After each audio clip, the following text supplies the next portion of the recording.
Hello, everybody. I'm Dr. Jesse Jackson III. I'm the best-selling author and facilitator of the Don't Kick 'Em Out book and training series and the lead advisor and consultant here at the Best Man Company, LLC, where we specialize in at-risk student success. Our school year is off to a very fast start. I'd like to give a great welcome to all the superintendents, principals who are joining us and watch us by video. Thank you for watching. The things we've already seen this year in preparing for the 2022-23 campaign, there's two key issues that we know I have to personally give a lot of energy to this year because of the requests that we've gotten. One is classroom management, and we're going to talk about that later in sessions to come. But the other is learning how to prevent the fighting and the altercations. 2022, the end of our last school year, first, before COVID, I predicted this time would come where we are going to have to do something about fighting. Fighting is the one violation. See, so I wrote Don't Kick 'Em Out. Okay, and I wrote Don't Kick 'Em Out almost going into 13 years ago. But I wrote it real clear, knowing which violations were what I called no-fly zone. And one of them has always been fighting, particularly at the 7 to 12 level. It's something we cannot tolerate. It is something that gets so dangerous, and I've seen so many people get hurt, and I saw it trending dangerously in a very toxic direction.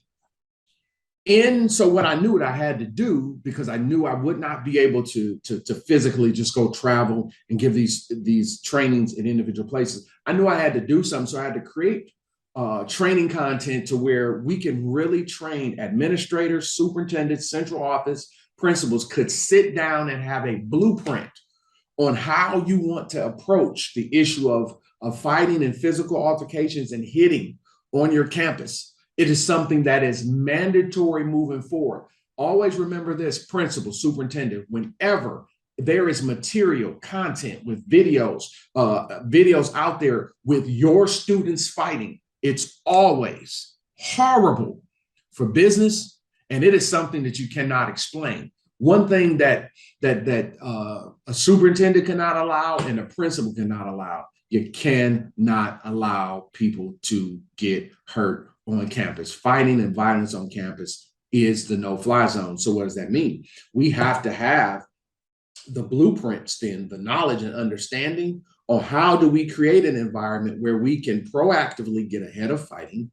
What are the policies that we need, right? So the first thing, we got to have the right approach. Then we got to have the right policies. Then we got to have the right practices.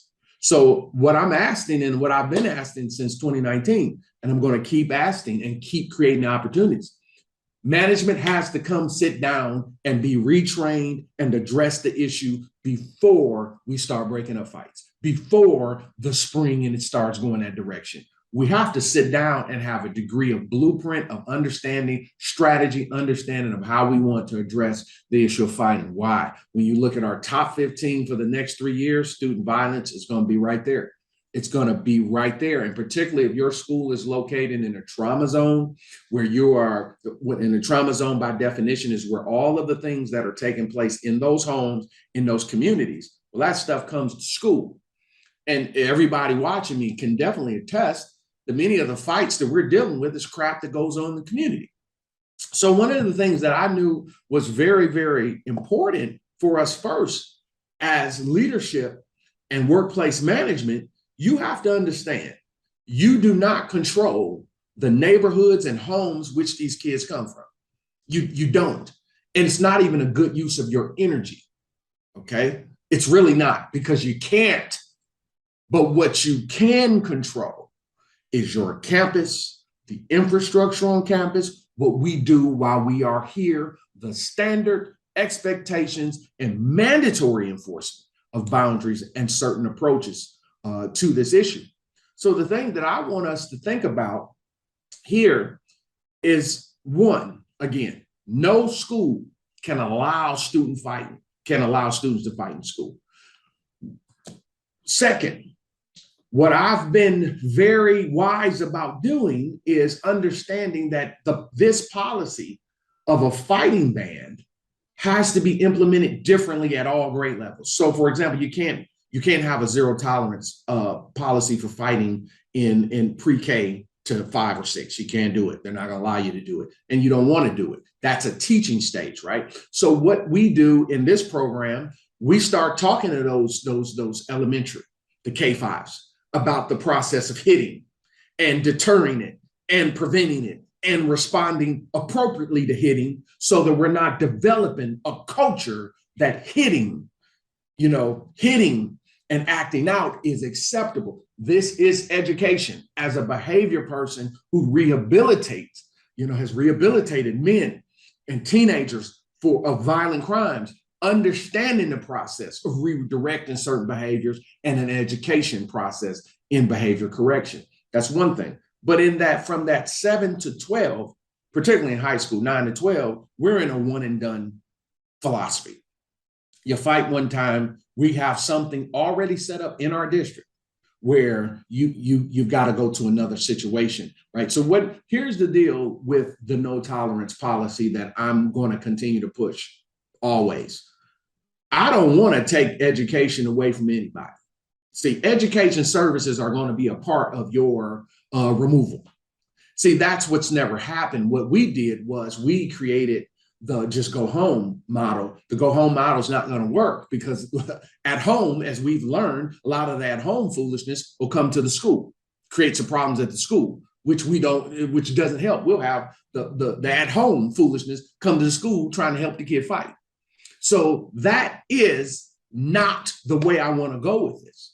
But this is why I want to sit superintendents down, sit management down, so you can hear what I'm saying. I can show you what I'm saying. And now you can make the modifications for your specific campus, because I have had districts ban fighting. I've had them do it. And I mean, it has been really career and life changing. It has calmed things down. Kids know if you fight one time, you're not going to be able to go to this general population situation because we're not going to fight here. This is a school. This is what we're doing. But we do have a place where we can provide educational services, even if we're sending the at-home services to you. Now, this is what I'm saying. Each district is different.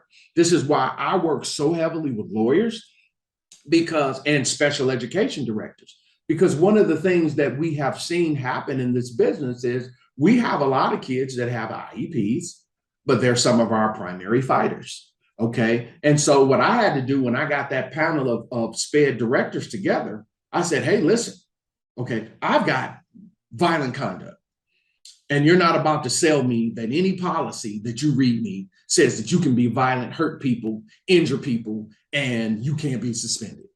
Okay. I don't know who you think you're talking to. That's just not how it works. It don't work that way in the real world. It don't even work that way in the law. So you in here playing around. Okay. And I challenged those SPED directors to really help me with this. And I'm talking about to a man and woman, a consensus. They were able to say, Dr. Jack, you're absolutely right. When it comes to this, the difference in the conduct we're seeing.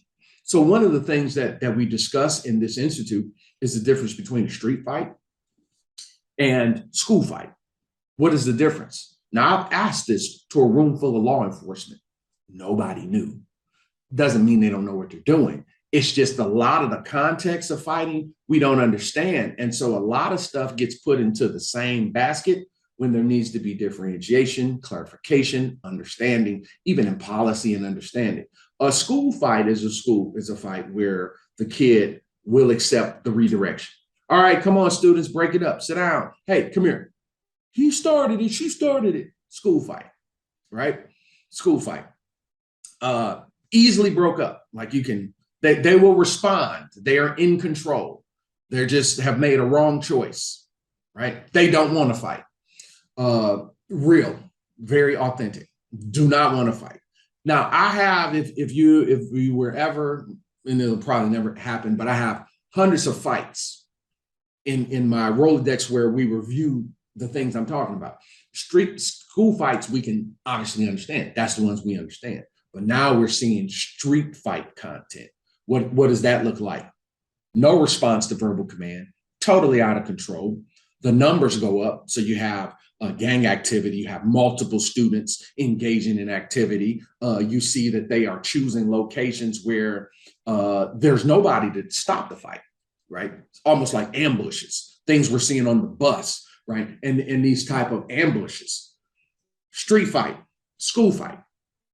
That's why you got to sit down. Soup, all soups, listening to me. If you're still here, all soups, you got to sit down and we got to take some notes. We got to look at this. This one, we have to get right. If you're a new superintendent, let me tell you right now, I'm literally commanding and begging you for your career and tenure on the issue of fighting. You have to nail that one and get it right. What we're talking about here is breaking this stuff down so we have understanding and we have the right approach to solving and stopping this foolishness on your campus, in your building. So that's the difference. And that's why you have to come in. So how do you do this institute? How does it work? So online program. So after you register and get licensed in, it is for you and your building. I am urging you to use it that way. Bring your staff in, bring your administration, your central office, and bring your folks in on your specific campus, because this is not something district-wide. This is not something you can share. When it comes to fight prevention, that is a campus by campus reality, because everybody's situation, behavior, culture, personality of its community is completely different. And that's why this is something we have to do individually on campus. And it is your responsibility to make sure that this occurs and those teams sit down. Dedicate 2 hours to it. I guarantee you it's going to save you some fights. It's going to save a lot of us a lot of energy from breaking fights up, police time, paperwork, conferences, and feeling unsafe for extended periods of the school day. Right. And so when you think, and the other part of it, and this is why this is so beneficial, the hitting and aggression, we do a different segment in this institute for the elementary to talk about hitting and which way we want to go. So the thing that makes this effective in dealing with fighting on your campus is the pillars of fight prevention. Now, I believe we have like 9 or 12, but these are the ones that really stick to me. One is effective policy. That's what we want to work with you on. Structure. I had a friend that was really having some problem with fighting. He changed the structure of the way he was dismissing. I mean, like his first semester, 45 plus fights. Well, he's a really sharp guy, and he was smart enough to listen. He changed it the following week. He didn't say, we'll do it next year. We'll wait till after Christmas. No, it's not working. Let's stop. Duh. It's not working. Why would we keep doing something that's dangerous?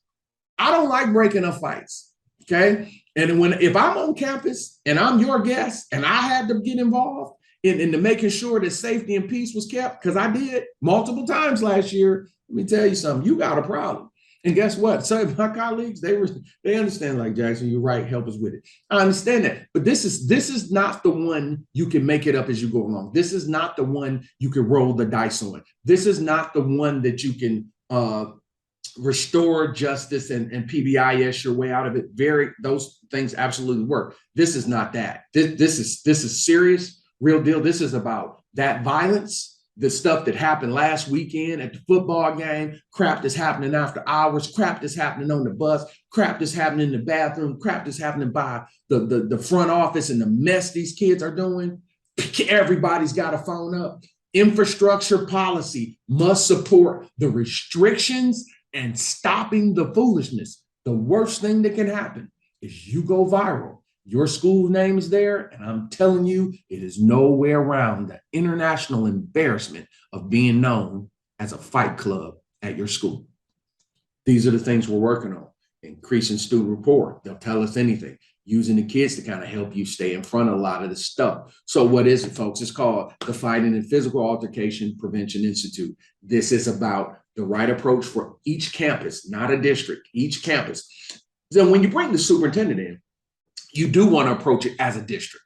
So that's why you bring your central office in and say, let's review our fight policies. You know what I'm saying? Bring an SRO in, bring the staff in. Let's look at, is our policy working? Is our structure working?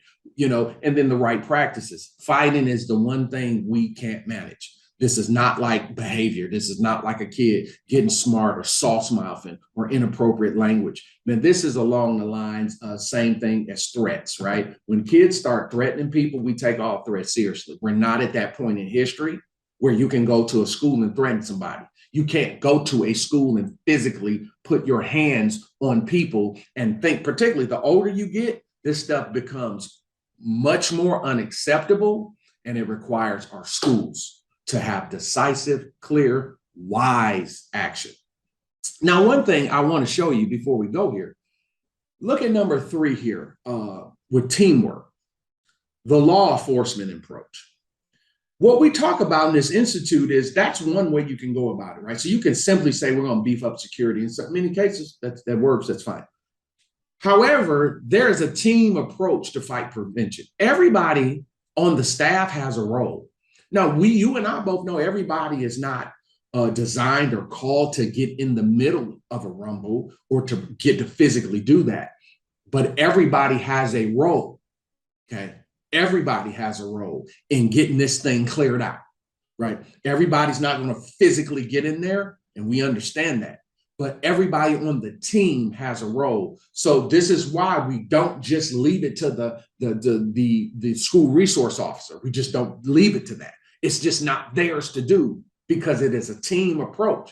And that's something we have to teach. And that's what we talk about heavy in the Institute.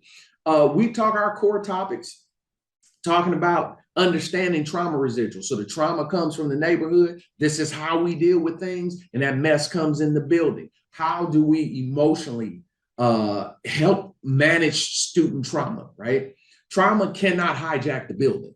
People got a lot of stuff going on in life, okay? The same rain has fallen on us all right?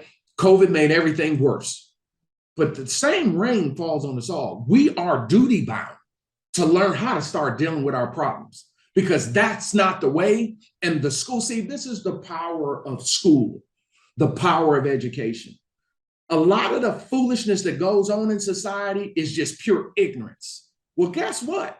We teach cure, hello, structure from school can influence a community. I know that personally. But the schools, the leadership has to be rebuilt because a lot of leadership just don't know. They absolutely don't know, don't have the confidence, courage to do it, don't have the knowledge to do it, right? And is still learning on the fly. And this fighting thing, that's why we did this institute, to bring you in privately so you can personally learn and get built up in this area. This is a very serious matter, and this is why we did it. And we're going to talk about how to manage student trauma the right way, not the way we're doing it, pacifying people, giving people passes and letting, just because you got something going on, that's your reason to act a certain way. That's not productive. I don't support that, and that's going to get somebody killed because what you're doing is you're giving people excuses and reasons for what they do. And let this be said and let this be known. You could be having a rough go at life, going through a lot of trauma. Get on an airplane and let your trauma come out. You're not flying for 5 years. And you leaving off that plane, cuff right here in bottoms. The marshal is dragging you off that plane. You can't get on there and threaten people, cuss people out, decide you want to take a swing at somebody. That's not the way it works on federal ground. See, this is what I'm talking to us about. Are we training the kids for the world we live in or the one they going back to, the real one? And certain things is just a no-fly zone. And we have got to create that structure, and it can happen. And it happens through knowledge, teaching, infrastructure, and it starts with management. And that's what this is about. How to prevent fighting on campus and how to find the right behavior policies for fighting, right, for your campus. K-5, 6-8, 9-12. What works, right? Let's sit down and talk, right? Let's bring the expertise to the table because one thing I do know, we can't move forward with fighting.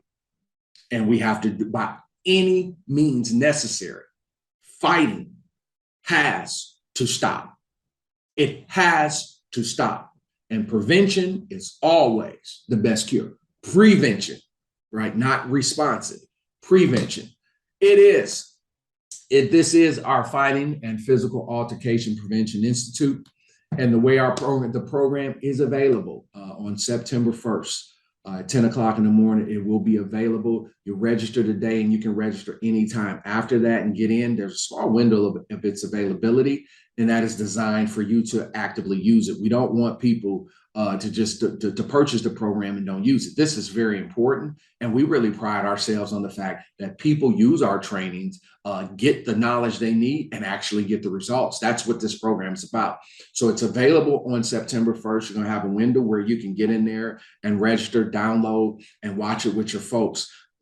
This is for all superintendents. This is who I want to come to this, to download this, to get into this program. It's for all superintendents, their central office, all principals, deans of students, security personnel, resource people who might be on your team. But then after you do it with that team, you can go over this with your staff, because it's a team program and how we prevent this type of stuff. It's an awareness that we all must have. It's a lot of things, a lot of fights that are being developed in the classroom, and it can be prevented with the teacher understanding certain things on how to prevent certain issues, right?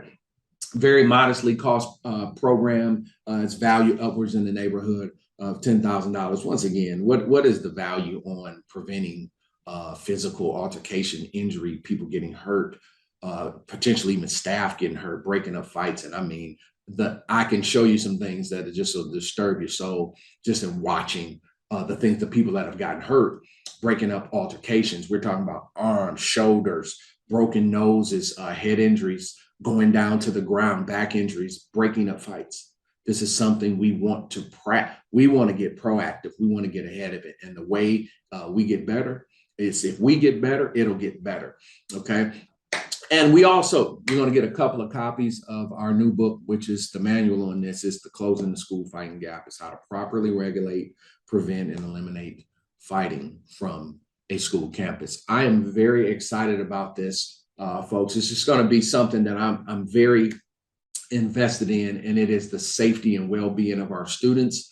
And this happens with management. We've got to get in front of this fight. No school can learn in an environment that is out of control, where there's a threat of violence from period to period. It is absolutely very disruptive to learning. And I have seen it where literally we're going to have a problem every period. And in those campuses, in those situations, it was always management. The principal just didn't know what to do. The infrastructure of the staff was off, and that gave way to chaos. And whenever there's chaos, there's evil about, and nothing good can happen when evil is on campus, and definitely not teaching and learning. It is the Fighting Physical Altercation Prevention Institute. I'm Dr. Jesse Jackson III. I will be conducting this course myself. It is available for viewing starting September 1st. I am looking forward to you attending the course. You'll be able to get all of your questions answered and have access to me if you need it. Let's get in here. Let's get this together. You get your staff in this program ASAP. Looking forward to working with you. I'll see you in class.